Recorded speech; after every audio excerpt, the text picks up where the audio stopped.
તો સતત બીજા દિવસે ભાવનગર શહેરમાં પેટ્રોલ ડીઝલ માટે લાંબી કતારો લાગી લોકો પોતાના કામ ધંધા મૂકીને પેટ્રોલ પુરાવાની લાઇનમાં લાગ્યા હતા।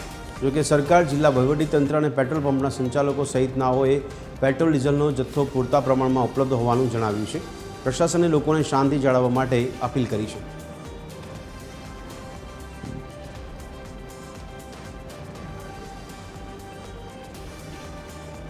ભારત ભાવનગર જિલ્લામાં અને ગુજરાત રાજ્યમાં પેટ્રોલ અને ડીઝલનો પૂરતો જથ્થો ઉપલબ્ધ છે।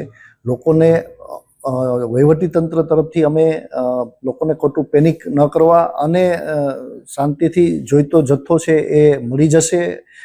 તો તમામ લોકોને પણ હું અપીલ કરું છું કે આપને જરૂરિયાત મુજબનો જ ડીઝલ અને પેટ્રોલનો જથ્થો છે એ આપ લો અને વહીવટીતંત્રને અને સહકાર આપો।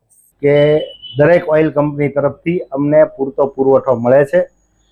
2 દિવસ બેંકની રજા ગઈ અને સર્વર ઇસ્યુ કંપનીના અને પેમેન્ટના ઇસ્યુને હિસાબે માલ આવવામાં થોડો પ્રોબ્લેમ થયો છે અને પબ્લિક પેનિક થઈ અને બધા ફૂલ ટાંકી કરી અને વધારે પડતું પેટ્રોલ ઉપાડવા માંડ્યા, એટલે પેટ્રોલ પંપ ઉપર પેટ્રોલ ખતમ થઈ ગયું।